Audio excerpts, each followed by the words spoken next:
Surah al-Kahf, une récitation apaisante du Coran qui touche le cœur nord récité. Assalamu alaikum wa rahmatullahi wa barakatuh, chers frères et sœurs en islam, et bienvenue à vous qui nous rejoignez pour ce moment de méditation et d'écoute. Le Coran est la lumière qui guide nos pas, le remède à nos cœurs troublés et le lien direct entre le Créateur et ses serviteurs. Dans un monde rempli de distractions, de difficultés et de tentations, revenir au livre d'Allah est une nécessité vitale pour purifier nos âmes et renforcer notre foi. Aujourd'hui, nous allons plonger dans l'une des sourates les plus précieuses et les plus puissantes, sourate al-Kahf. Révélée à la Mecque, composée de 110 versets, elle est un trésor d'enseignements spirituels, de récits profonds et de leçons de vie intemporelles. Sa récitation apporte lumière, protection et sérénité à celui qui la médite sincèrement. Cette sourate n'est pas seulement un récit historique, c'est une source de guidance qui répond à nos interrogations, qui fortifie notre patience et qui nous rappelle que la véritable force réside dans la foi en Allah. Le prophète Muhammad a recommandé sa récitation chaque vendredi, soulignant l'importance particulière de ce texte béni pour la préservation de notre foi et pour notre protection contre les grandes épreuves de la fin des temps. Restez avec nous jusqu'à la fin de cette récitation, car chaque verset porte un message qui peut transformer vos cœurs, apaiser vos esprits et rapprocher vos âmes d'Allah. Prenez ce moment comme une pause spirituelle, un instant d'apaisement et de connexion avec le Très-Haut. Présentation générale de la sourate al-Kahf. La sourate al-Kahf, qui signifie « la caverne », est la 18e sourate du noble Coran.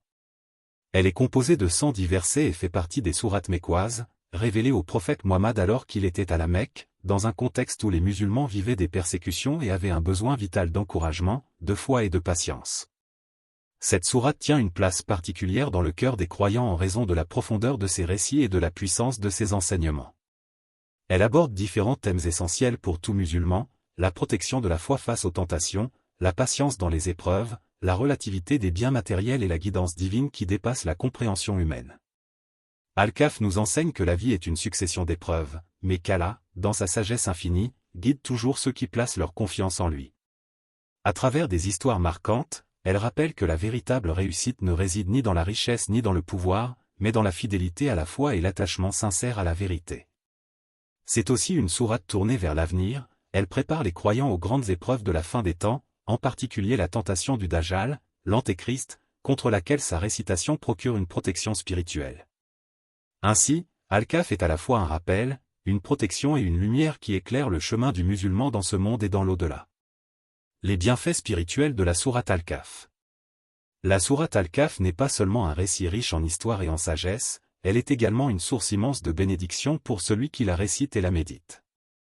Le prophète Muhammad a insisté sur ses mérites et a recommandé aux croyants de l'intégrer dans leurs pratiques régulières, en particulier le jour du vendredi.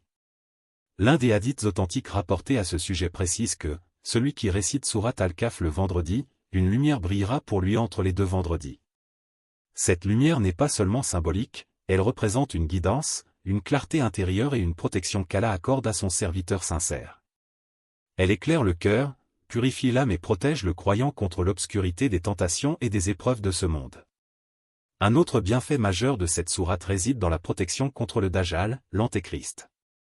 Le prophète a mis en garde sa communauté contre cette épreuve redoutable de la fin des temps, une fitna, tentation, d'une ampleur inégalée. Il a enseigné que la récitation des 10 premiers versets, ou selon certaines versions des 10 derniers, constitue un rempart contre cette épreuve.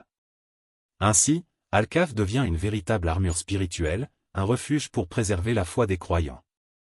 En plus de ses protections spécifiques, la sourate est aussi une source de méditation profonde. Chaque récit qu'elle contient invite le croyant à réfléchir sur la puissance d'Allah, sur le caractère éphémère de la vie matérielle et sur la valeur de la foi. Elle rappelle que la patience, l'humilité et la confiance en Allah sont les clés de la réussite dans ce monde et dans l'au-delà. Réciter et méditer Al-Kahf, c'est donc s'accorder un moment de pause, un instant pour renouer avec l'essentiel, loin du tumulte et des illusions de ce bas monde. C'est s'immerger dans une lumière spirituelle qui protège, apaise et fortifie.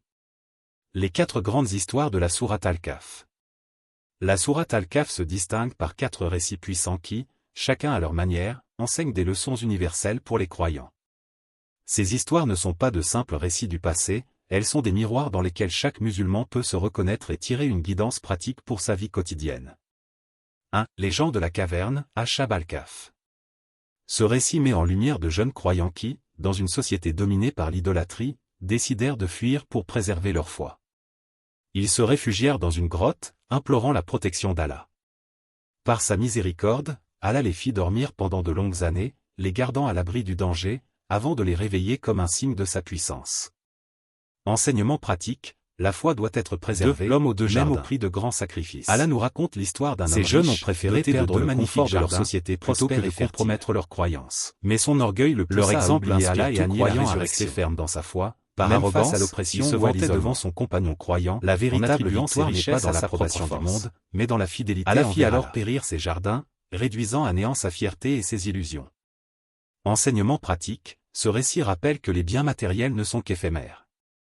La richesse n'est pas un signe d'honneur si elle détourne de la reconnaissance envers Allah. Tout ce que nous possédons appartient en réalité au Créateur, et il peut l'accorder ou le reprendre à tout moment. Le croyant est invité à rester humble, à partager ses biens et à placer sa confiance non dans la fortune, mais dans Allah seul. 3. Moussa, Moïse, et Al-Khidr. L'un des récits les plus marquants de la sourate est celui du voyage du prophète Moussa à la recherche d'Al-Khidr, un serviteur d'Allah doté d'une sagesse particulière. Au cours de ce voyage, Moussa fut témoin d'actes surprenants d'Al-Khidr, endommager un bateau, tuer un jeune garçon, reconstruire un mur dans une ville hostile. Ne comprenant pas immédiatement le sens de ses actions, Moussa fut interpellé par l'enseignement, la sagesse d'Allah dépasse la perception humaine. Chaque événement, même incompris, a une finalité juste et pleine de sagesse divine. Enseignement pratique, ce récit nous apprend l'humilité devant le destin. Dans nos vies, beaucoup d'événements nous échappent et semblent injustes. Pourtant, Allah connaît ce que nous ignorons. Le croyant doit accepter avec patience les décrets divins, sachant que derrière chaque épreuve se cache une sagesse.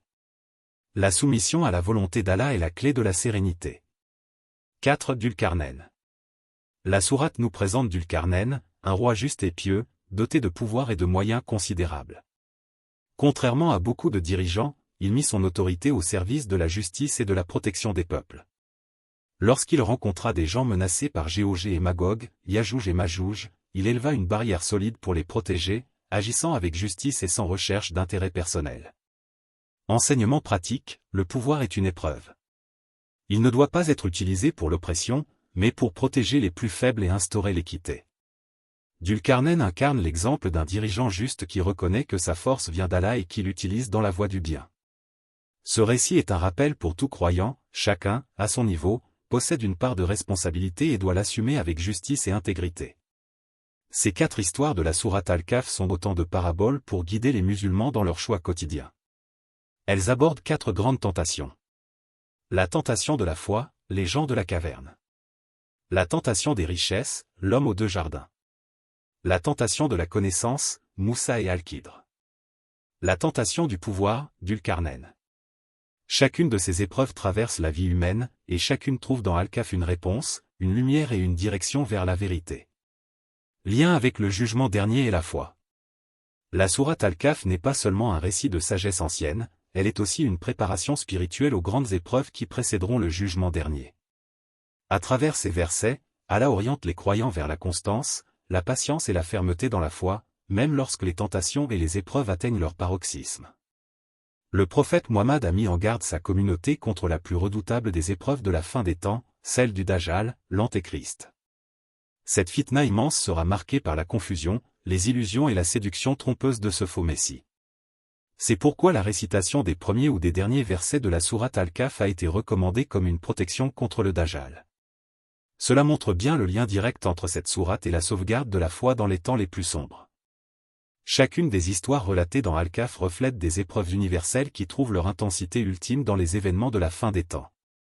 Les gens de la caverne rappellent la nécessité de préserver la foi même si le monde entier s'y oppose. L'homme aux 2 jardins illustre le danger de l'attachement excessif aux biens matériels, tentation qui deviendra encore plus forte à l'approche de la fin. Le récit de Moussa et Al-Khidr nous enseigne que certaines épreuves divines resteront incomprises jusqu'au jour du jugement, et que la vraie sagesse appartient à Allah seul. L'histoire de Dhul-Qarnayn rappelle l'importance de la justice et de la protection contre les forces du mal, en écho à la menace de Gog et Magog, Yajouj et Majouj, dont l'apparition est un signe majeur de l'heure. Ainsi, cette sourate prépare les croyants à traverser les grandes fitans, épreuves, en leur montrant que la véritable force ne réside ni dans les richesses, ni dans la connaissance, ni dans le pouvoir, mais uniquement dans la foi ferme et la reliance totale à Allah. En la récitant, en la méditant et en la vivant, le musulman se fortifie intérieurement. Il apprend à distinguer la vérité du mensonge, à résister aux séductions du monde et à s'accrocher à la lumière du Coran comme guide ultime. C'est pourquoi Al-Kahf n'est pas une simple lecture rituelle, mais un véritable bouclier spirituel qui nous accompagne jusqu'au jour où nous serons tous rassemblés devant notre Créateur. Réflexion spirituelle et conseils pratiques. La sourate Al-Kahf ne se limite pas à une récitation hebdomadaire, elle est une véritable source de lumière pour le cœur et l'esprit. Chaque fois que l'on écoute ou lit ces versets, on ressent une sérénité profonde qui apaise les inquiétudes et éloigne les tourments de ce bas monde. Allah décrit le Coran comme un dhikr, rappel, et une shifa, guérison, et Al-Kahf en est un exemple éclatant, ses récits, ses enseignements et sa récitation agissent comme un baume sur l'âme. 1. Pourquoi écouter la récitation apaise le cœur?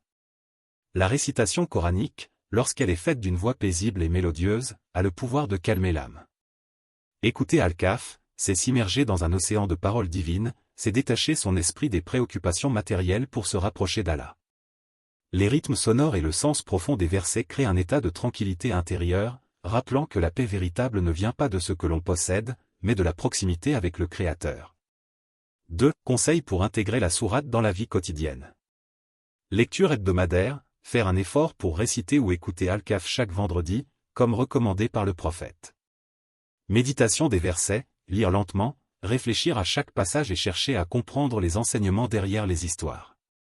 Écoute active, profiter des moments de calme, le matin, avant de dormir, en voyage, pour écouter la sourate en laissant chaque verset pénétrer le cœur.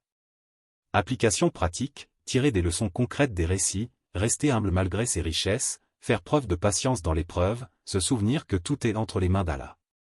3. Encourager la mémorisation progressive.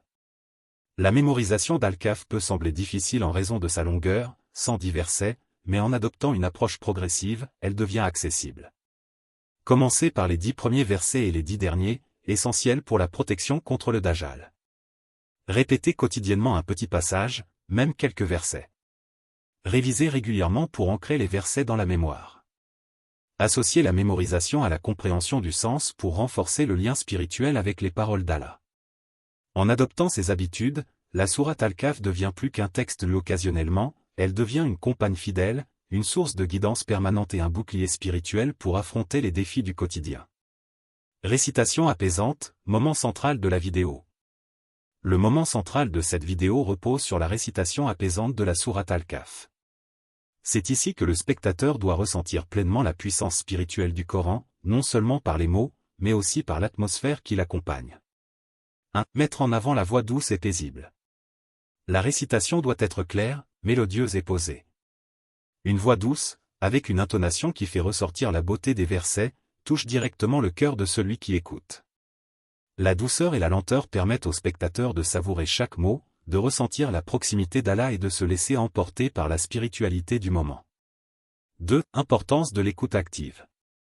Il est essentiel d'encourager le spectateur à ne pas écouter de manière distraite. Invitez-le à fermer les yeux, à respirer profondément et à laisser les versets résonner en lui. L'écoute active transforme la récitation en un véritable acte de méditation, les pensées s'apaisent, les inquiétudes disparaissent, et le cœur s'ouvre à la guidance divine. 3. Ajouter un visuel serein. L'expérience visuelle joue également un rôle important. Pour accompagner la récitation, privilégiez des images calmes et inspirantes. Un désert paisible au coucher du soleil. Un ciel étoilé évoquant l'immensité et la grandeur d'Allah. Une grotte symbolique rappelant l'histoire des gens de la caverne. Des paysages naturels, montagnes, rivières, forêts, qui reflètent la création divine. Ces visuels aident le spectateur à se détacher du stress du quotidien et à entrer dans un état de sérénité profonde, en harmonie avec les paroles récitées. 4. Une immersion spirituelle. L'association entre la récitation mélodieuse, l'écoute attentive et les images sereines crée une immersion totale. Ce moment devient alors une expérience spirituelle complète, où le spectateur ne se contente pas d'entendre la sourate, mais la vit intérieurement. Chers frères et sœurs, la récitation de cette sourate apporte paix et sérénité au cœur, renforce notre foi et nous rapproche d'Allah. Chaque verset nous rappelle sa miséricorde infinie et nous guide sur le droit chemin. En récitant cette sourate chaque vendredi, nous purifions notre esprit et nourrissons notre âme, tout en multipliant les bienfaits spirituels dans notre vie quotidienne. Ô Allah, accorde-nous la paix dans nos cœurs, fortifie notre foi, et fais que chaque récitation de ta parole soit source de lumière et de guidance pour nous et pour ceux qui nous entourent. Amin. Si cette vidéo vous a touché, n'hésitez pas à vous abonner, à liker et à partager afin de propager la parole d'Allah et d'inspirer d'autres frères et sœurs dans leur cheminement spirituel. Ensemble, faisons rayonner la lumière divine dans le monde.